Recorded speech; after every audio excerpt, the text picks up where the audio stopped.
AJ ನ್ಯೂಸ್ಗೆ ಸ್ವಾಗತ. 2027ರಂದು ನಡೆಯುವ ಲಕ್ಷ್ಮೀ ಜಾತ್ರೆಯ ಜಾತ್ರಾ ಕಮಿಟಿಯ ವಿವಿಧ ಸ್ಥಾನಗಳಿಗೆ ಇವತ್ತು ಆಯ್ಕೆ ಪ್ರಕ್ರಿಯೆ ಸಂಕೇಶ್ವರ ನಗರದ ಲಕ್ಷ್ಮೀ ದೇವಸ್ಥಾನದ ಸಮುದಾಯ ಭವನದಲ್ಲಿ ಜರುಗಿದೆ. ಸತತ 1 ತಿಂಗಳಿಂದ ಅಧ್ಯಕ್ಷ ಸ್ಥಾನಕ್ಕಾಗಿ ಗುಪ್ತ ಸಭೆಗಳನ್ನು ಮಾಡಿ ಗುಂಪುಗಾರಿಕೆ ನಡೆಸಿ ಕೆಲ ನಾಯಕರು ಶಕ್ತಿ ಪ್ರದರ್ಶನಕ್ಕೆ ಮುಂದಾಗಿದ್ದು ಎಲ್ಲರಿಗೂ ಗೊತ್ತಿರುವ ವಿಷಯ. ಆದರೆ ಅಂತೂ ಇಂತೂ ಸಂಕೇಶ್ವರ ನಗರದ ಹಕ್ಕುದಾರರ ಪಂಚ ಕಮಿಟಿ ಹಾಗೂ ನಗರದ ಸಾರ್ವಜನಿಕ ಉಪಸ್ಥಿತಿಯಲ್ಲಿ ಯಾವುದೇ ಗಲಾಟೆ ಇಲ್ಲದೆ ಅಧ್ಯಕ್ಷ, ಉಪಾಧ್ಯಕ್ಷ ಹಾಗೂ ಕಾರ್ಯಾಧ್ಯಕ್ಷ ಸ್ಥಾನಗಳ ನೇಮಕಾತಿ ಸರಿಯಾಗಿ ನಡೆದು ಹೋಗಿದೆ.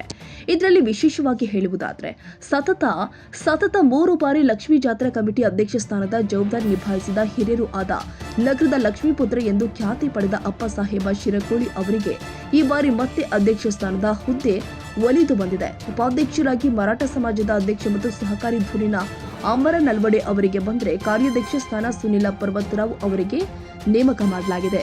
ಇನ್ನು ಕಾರ್ಯದರ್ಶಿ ಸ್ಥಾನಕ್ಕೆ ದೇಸಾಯಿ ಮತ್ತು ಪಾಟೀಲ ಕುಟುಂಬದ ಬೆಂಬಲಿಗರ ನಡುವೆ ಸತತವಾಗಿ 1 ಗಂಟೆಗಳ ಕಾಲ ತೀವ್ರ ವಿರೋಧ ವ್ಯಕ್ತಪಡಿಸುತ್ತಾ ಮಾತಿನ ಚಕಮಕಿ ಕೂಡ ನಡೀತಾನೆ ಇದ್ವು.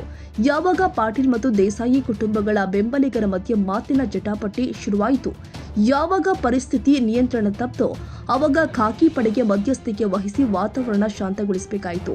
ಯಾವಾಗ ದೇಸಾಯಿ ಮತ್ತು ಪಾಟೀಲ ಬೆಂಬಲಿಗರ ಮಧ್ಯೆ ಶಕ್ತಿ ಪ್ರದರ್ಶನ ಕೈಮೀರಿ ಹೋಯಿತು, ಆವಾಗ ಮಾತ್ರ ಕಾರ್ಯದರ್ಶಿ ಸ್ಥಾನದ ನೇಮಕಾತಿ ಜವಾಬ್ದಾರಿ ಜಾತ್ರಾ ಕಮಿಟಿ ಅಧ್ಯಕ್ಷ ಅಪ್ಪಸಾಹೇಬ್ ಶಿರಕೋಳಿ ಅವರ ಹೆಗಲ ಮೇಲೆ ಹಾಕಲಾಗಿತ್ತು.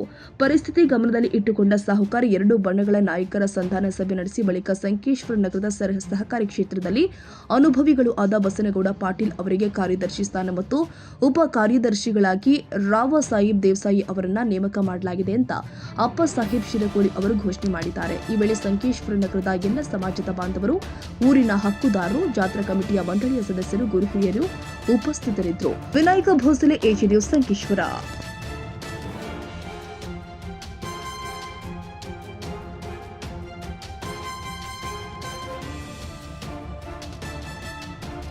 ಕನ್ನಡಿಗರ ಮೆಚ್ಚಿನ ನಿಮ್ಮ ಎಜೆ 24/7 ನ್ಯೂಸ್ ಕನ್ನಡ ವಾಹಿನಿ ಇದೀಗ ಟಿವಿಯಲ್ಲಿ ಲಭ್ಯ.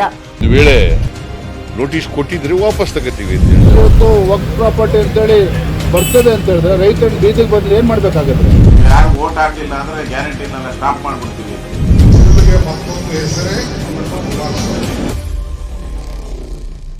ಕರ್ನಾಟಕ ಮತ್ತು ದೇಶ ವಿದೇಶ 360 ಡಿಗ್ರಿ ಸುದ್ದಿ ಹಾಗೂ ಉತ್ತರ ಕರ್ನಾಟಕ, ಬೆಳಗಾವಿ, ಬಾಗಲಕೋಟೆ, ಧಾರವಾಡ, ಹಾವೇರಿ, ಗದಗ, ಬಿಜಾಪುರ ಜಿಲ್ಲೆಯ ಕ್ಷಣದ ವಿವರವನ್ನ ಪಡೆಯುವುದಕ್ಕೆ ಎಜೆ 24/7 ನ್ಯೂಸ್ ಕನ್ನಡ ವಾಹಿನಿಯನ್ನ ಲೈಕ್ ಮಾಡಿ, ವಿಡಿಯೋಗಳನ್ನ ಶೇರ್ ಮಾಡಿ, ಕಮೆಂಟ್ ಮಾಡುವ ಮೂಲಕ ನಮ್ಮ ವಾಹಿನಿಗೆ ಸಹಕಾರ ನೀಡಿ ಮತ್ತು ಚಾನೆಲ್ ಅನ್ನ ಸಬ್ಸ್ಕ್ರೈಬ್ ಮಾಡಿ.